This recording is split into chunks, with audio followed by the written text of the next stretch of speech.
Հայրակ Վարաջան իրականում են լրատվական։ Պարոն Թատոյան, դուք ասացիք, որ ձեր հիմնական թիմեք օրակարգային հարցը անվտանգությունն է, բանակի մասով ինչ եք պատրաստվում անել, ինչպես գիտեք, պաշտպանական ոլորտում որոշակի ծախսերի հետ կապված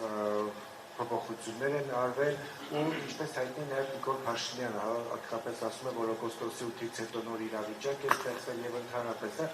քաղաքացիական պայմանագիրը խաղարկում է, ասում է, եթե իրենց չընտրեք, այսինքն մեզ չընտրեք, պատերազմ կլինի, վախեցնում է հենց դրանով եւ նաեւ ինչպես եք դուք պատկերացնում կանխել Ադրբեջանի հետ հարաբերությունների ստրացումը, պատերազմը ավելի լավ, քան օրինակ դա կարող է անել քաղաքացիական պայմանագիրը։ Շնորհակալություն։ Շնորհակալ եմ։ Սա ամենակարևորագույն հարցերից է։ Նախ հարց առաջին։ Ուրախ եմ, որ հարցրեցիք պաշտպանության բնագավառի կամ անվտանգության բնագավառի հետ կապված։ Ես արդեն ասացի, որ առաջին խնդիրը, առաջին օրվա հարցը լինելու է հատուկ աշխատանքային խմբի ստեղծումը, Սփյուռքի եւ Հայաստանից մասնագետների ներգրավման, որին տրվելու է հստակ 6 ամիս ժամանակ ներկայացնելու բարեփոխումների ծրագիր։ Դրանից հետո մի անգամից նախաձեռնելու ենք այդ բարեփոխումների իրականացումը։ Հիմա կոնկրետ խոսենք, թե ինչպես է։ Մենք հնայի նկատմամբ պաշտպանության բնագավառի եւ անվտանգության համակարգի ծախսերը, բայց առանձնապես պաշտպանության, պետք է միջնաժամկետ մեր ժամանակահատվածում կրկնապատկենք եւ մեր հաշվարկով, մեր համոզմամբ դա լինելու է 8%։ Այսօր ընդամենը 8% եւ դրանից 30-ից 40%-ը մենք տրամադրելու ենք ռազմաարդյունաբերական համալիրի ծախսերին։ Այսօր ռազմաարդյունաբերական համալիրի ծախսերը կազմում են պաշտպանության բնագավառի ծախսերի 0. հաջորդ տարվա համար 53%։ 1%-ը չի հասնում, պատկերացնում եք, 1%-ը չի հասնում։ Մենք դա հասցնելու ենք 30-ից 40%, այն դեպքում, երբ մեր հնայի տոկոսի չափը հնայի նկատմամբ լինելու է 8%։ Իսկ դա անգամ ԿՊ-ի ծրագրած բյուջեով կազմելու է տարեկան մոտ $1 միլիարդ։ Մենք սա ինչու եմ ասում, որովհետև ռազմաարդյունաբերական համալիրի զարգացումը, տեսեք, ինքը մեզ համար չպետք է լինի միայն ինքնաբավության նպատակ, այսինքն որ մենք մեզ պաշտպանենք, դա կարևոր է, բայց դա պետք է լինի նաև մեր տնտեսության գերակա ուղղություն։ Այսինքն մենք պետք է լինենք նաև այդպիսի արտադրանք արտահանող երկիր։ Սա ինչ վերաբերում է անվտանգության կամ պաշտպանության համակարգի բնագավառի ծախսերին։ Մյուս հարցը վերաբերում էր նաև թրիփին, ամերիկյան ինչպես է օրինակ դուք պատկերացնում եք Ադրբեջանի հարաբերությունները, տեսեք, այս Ադրբեջանի հետ սրացում տանելու ամենակարճ ճանապարհը այսօր Փաշինյանի քաղաքականությունն է։ Երկիրը շարունակական թուլացման տանելու։ Սա ամենակարճ ճանապարհն է։ Մեր երկիրը պետք է լինի ուժեղ, ինքնաբավ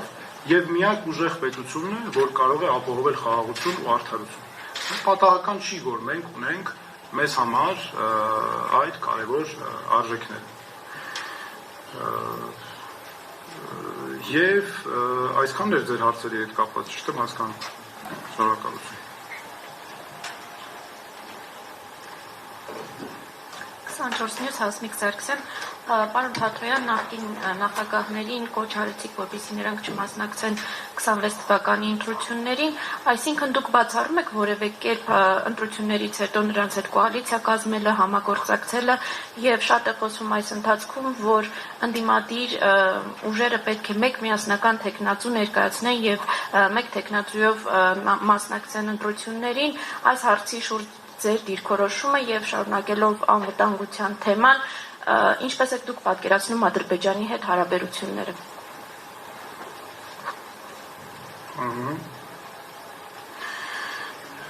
Այո, շնորհակալություն այս առաջին հարցի հետ կապված, տեսեք,